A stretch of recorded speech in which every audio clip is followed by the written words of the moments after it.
Way bridge ಕಾಮಗಾರಿ ವಿಳಂಬಕ್ಕೆ ಭುಗಿಲೆದ್ದ ಆಕ್ರೋಶ. 1.5 ವರ್ಷ ಕಳೆದರೂ ಕೂಡ ಕೆಲಸ ಇನ್ನೂ ಕೂಡ ಮುಗಿದಿಲ್ಲ. ವೇ ಬ್ರಿಡ್ಜ್ ಕಾಮಗಾರಿ ವಿಳಂಬಕ್ಕೆ ಆಕ್ರೋಶ ಭುಗಿಲೆದ್ದಿದೆ. 1.5 ವರ್ಷ ಕಳೆದರೂ ಕೂಡ ಕೆಲಸ ಇನ್ನೂ ಕೂಡ ಮುಗಿದಿಲ್ಲ. ಹಾವೇರಿ ಜಿಲ್ಲೆ ಹಾನಗಲ್ ತಾಲೂಕಿನ ಎಪಿಎಂಸಿ ಮಾರ್ಕೆಟ್ ಎಪಿಎಂಸಿ ಪ್ರಾಂಗಣದಲ್ಲಿ ಡಿಜಿಟಲ್ ವೇ ಬ್ರಿಡ್ಜ್ ಕಾಮಗಾರಿ ನಡೀತಾ ಇತ್ತು. 17 ಲಕ್ಷ ರೂಪಾಯಿ ವೆಚ್ಚದಲ್ಲಿ ಎಲೆಕ್ಟ್ರಾನಿಕ್ ವೇ ಬ್ರಿಡ್ಜ್ ನಿರ್ಮಾಣವನ್ನು ಮಾಡಲಿಕ್ಕೆ ಪ್ಲಾನ್ ಮಾಡ್ಕೊಂಡಿದ್ರು. ಹಣ ಬಿಡುಗಡೆಯಾಗಿ 1.5 ವರ್ಷ ಕಳೆದಿದೆ, ಆದರೂ ಕೂಡ ಕಾಮಗಾರಿ ಮುಗಿದಿಲ್ಲ. 1.5 ವರ್ಷ ಕಳೆದರೂ ಹೊಸ ಯಂತ್ರವನ್ನ ಜೋಡಿಸಿಲ್ಲ. ರೈತರು ಖಾಸಗಿ ವೇ ಬ್ರಿಡ್ಜ್ ಮೊರೆ ಹೋಗುವ ಪರಿಸ್ಥಿತಿ ಇದೆ. ಆದಷ್ಟು ಕಾಮಗಾರಿ ಮುಗಿಸುವಂತೆ ರೈತರಿಂದ ಒತ್ತಾಯವನ್ನು ಕೂಡ ಮಾಡಲಾಗ್ತಿದೆ. ಇನ್ನು ಈ ಒಂದು ವೇ ಬ್ರಿಡ್ಜ್ ಕಾಮಗಾರಿ ಕೆಲಸ ಇನ್ನೂ ಕೂಡ ಮುಗಿದಿಲ್ಲ. ಕಾಮಗಾರಿ ಇನ್ನೂ ಕೂಡ ನಡೀತಾ ಇದೆ. ಇದರ ವಿರುದ್ಧ ಸದ್ಯಕ್ಕೆ ರೈತರು ಆಕ್ರೋಶವನ್ನು ವ್ಯಕ್ತಪಡಿಸುವ ಕೆಲಸ ಮಾಡ್ತಾ ಇದ್ದಾರೆ. 1.5 ವರ್ಷ ಆಗಿದೆ. 1.5 ವರ್ಷ ಸಮಯ ಬೇಕಾ ಈ ಒಂದು ಬ್ರಿಡ್ಜ್ ಅನ್ನ ಸರಿ ಮಾಡಲಿಕ್ಕೆ ಅಂತ ಸದ್ಯಕ್ಕೆ ಆಕ್ರೋಶವನ್ನು ವ್ಯಕ್ತಪಡಿಸುವ ಕೆಲಸ ಕೂಡ ಮಾಡ್ತಾ ಇದ್ದಾರೆ ರೈತರು. ಕೆಲಸ ನಿರ್ವಹಿಸ್ತಾ ಇದ್ವಿ.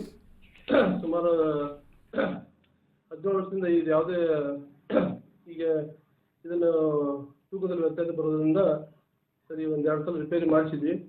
ಕಡೆಗೆ ಇಂಜಿನಿಯರ್ ಕಳಿಸ್ಕೊಂಡು ಇಲ್ಲ ಇದನ್ನು ವೆಬ್ರಿಜ್ ಚೇಂಜ್ ಮಾಡಬೇಕು ಅಂದಾಗ ನಾವು ಇದನ್ನು 80 ಮೆಟ್ರಿಕ್ ಟನ್ ಹೊಸದಾಗಿ ವೆಬ್ರಿಜ್ ನಿರ್ಮಿಸಲು 9 x 3 ಮೀಟರ್ ಅಳತೆಯಲ್ಲಿ ಮಾಡ್ಬೇಕಂತ ಮಾಡಿದ್ವಿ. ಕಡೆಗಿಲ್ಲ ಅಡಾಪ್ಷನ್ ಇನ್ಸ್ಟ್ರಕ್ಷನ್ ಬಂದು ಇಲ್ಲ 9 x 3 ಮೀಟರ್ ಬೇಡ, ಈಗಾಗಲೇ ಟೆಂಡರ್ ಕಾಲ್ ಆಗಿತ್ತು ಅದನ್ನು 9 x 3 ಮೀಟರ್ದು, ಇಲ್ಲ ಅದನ್ನು ಕ್ಯಾನ್ಸಲ್ ಮಾಡಿ 10 x 3 ಮೀಟರ್ ಅಡಿ ಹೊಸದಾಗಿ 80 ಮೆಟ್ರಿಕ್ ಟನ್ ವೆಬ್ರಿಜ್ ಕರಿ ಅಂತ ಇನ್ಸ್ಟ್ರಕ್ಷನ್ ಕೊಟ್ಟಾಗ ಹೊಸದಾಗಿ ನಾವು ಟೆಂಡರ್ ಕಾಲ್ಫಾರ್ಮ್ ಮಾಡಿದ್ವಿ. ಅದು ಪರಿಶಿಷ್ಟ ಜಾತಿ ಮೀಸಲಾತಿ ಒಳಗೆ ರ್ಯಾಂಡಮೈಸೇಷನ್ ಮಾಡಿದಾಗ ಪರಿಶಿಷ್ಟ ಜಾತಿ ಬಂತು.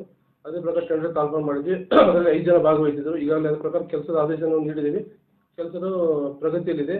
ಇನ್ನೇನು ಈ ತಿಂಗಳ ಅಂತ್ಯಕ್ಕೆ ಮುಗಿಸಿ ನಾವು ರೈತರಿಗೆ ಹಾಗೂ ಇಲ್ಲಿ ವ್ಯಾಪಾರಸ್ಥರಿಗೆ ಅನುಕೂಲ ಮಾಡಿಕೊಡುವಂಥ ಪ್ರಕ್ರಿಯೆಯನ್ನು ನಾವು ನಿಧಾನಗತಿಯಲ್ಲಿ ಸಾಗ್ತಾ ಇದೆ ಅಂತ ಹೇಳ್ತಾ ಇದ್ದಾರೆ. ಕೆಲಸ ಎಲ್ಲ ರೈತರಿಗೆ ತುಂಬಾ ಸಮಸ್ಯೆ ಆಗ್ತಾ ಇದೆ ಅಂತ ಗುತ್ತಿಗೆದಾರ ಈಗಾಗಲೇ ನಾವು ಕರೆಸಿ ಮಾತಾಡಿದ ಇಂಜಿನಿಯರ್ ಹೇಳಿದ್ದೇವೆ, ಆದಷ್ಟು ಬೇಗ ಮಾಡುವಂತಂದು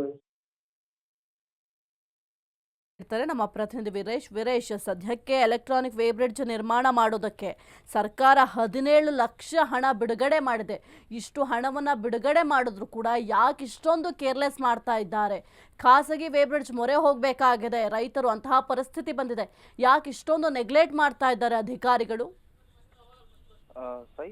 ಏನು ಅಂತಂದ್ರೆ ಒಂದು ಏನು ಈಗಾಗಲೇ ಎಪಿಎಂಸಿ ಪ್ರಾಂಗಣದಲ್ಲಿ ವೇ ಬ್ರಿಡ್ಜ್ ಅಂದ್ರೆ ಎಲೆಕ್ಟ್ರಾನಿಕ್ ವೇ ಬ್ರಿಡ್ಜ್ ಇರಲೇಬೇಕು. ಆದ್ರೆ ಈ ಒಂದು ಹಿಂದೆ ಅದು ಸರಿಯಾಗಿ ಅಂದ್ರೆ ಸಣ್ಣ ಮಟ್ಟದ ಒಂದು ವೇ ಬ್ರಿಡ್ಜ್ ಇತ್ತು. ಹಾಗಾಗಿ ಇದಕ್ಕೆ ಸರ್ಕಾರ 17 ಲಕ್ಷ ರೂಪಾಯಿನ ಮಂಜೂರು ಮಾಡಿತ್ತು. ಅಂದ್ರೆ ತುರಾತುರಿಯಲ್ಲಿ ರೈತರಿಗೆ ಹಾಗೂ ವ್ಯಾಪಾರಸ್ಥರಿಗೆ ಅನುಕೂಲವಾಗಲಿ ವೇ ಬ್ರಿಡ್ಜ್ ತಯಾರು ಮಾಡಿ ಎಂದು ಹಣವನ್ನು ಬಿಡುಗಡೆ ಮಾಡಿತ್ತು. ಆದ್ರೆ 3 ತಿಂಗಳಲ್ಲಿ ಈ ವೇ ಬ್ರಿಡ್ಜ್ ಅನ್ನ ಆರಾಮಾಗಿ ಮುಗಿಸಬಹುದು. 3 ತಿಂಗಳಲ್ಲಿ ಇದರ ಕಾಮಗಾರಿಯನ್ನ ಮುಗಿಸಿ ಜನರಿಗೆ ಸಾರ್ವಜನಿಕರಿಗೆ ಇದರ ಸೇವೆಯನ್ನು ಒದಗಿಸ. ಆದ್ರೆ ಇಲ್ಲಿ ಅಧಿಕಾರಿಗಳ ಒಂದು ಎಡವಟ್ಟಿನಿಂದ 3 ತಿಂಗಳಲ್ಲಿ ಮುಗಿಯಬೇಕಾದಂತಹ weigh bridge electronic weigh bridge ಇನ್ನೂ 1.5 ವರ್ಷವಾದರೂ ಇನ್ನೂ ಕಾಮಗಾರಿ ಮುಗಿದಿಲ್ಲ.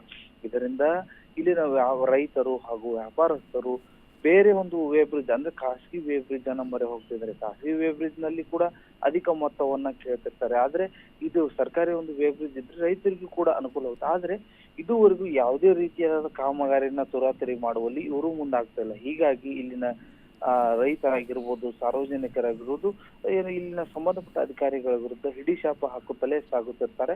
ಆದ್ರೆ ಈ ಕಾಮಗಾರಿ ಮಾತ್ರ ಇನ್ನೂ ಹಾಗೆ ಇದೆ. ಯಾವುದೇ ರೀತಿಯಾದಂತಹ 1.5 ವರ್ಷ ಆದ್ರೂ ಪೂರ್ಣವಾಗಿಲ್ಲ. ಅದನ್ನ ಪೂರ್ಣಗೊಳಿಸಬೇಕು ಎನ್ನುವ ಅಧಿಕಾರಿಗಳು ಕೂಡ ಅದರ ಬಗ್ಗೆ ಹೆಚ್ಚು ಗಮನ ಹರಿಸ್ತಿಲ್ಲ. ಹಾಗಾಗಿ ಇಲ್ಲಿನ ಸಾರ್ವಜನಿಕರು ರೈತರು ಸಾಕಷ್ಟು ಒಂದು ವ್ಯತ್ಯಯ ಪಡ್ತಾ ಇದ್ದಾರೆ. ಓಕೆ, ಥ್ಯಾಂಕ್ ಯು ವೀರೇಶ್ ನಿಮ್ಮೆಲ್ಲ ಮಾಹಿತಿಗಾಗಿ.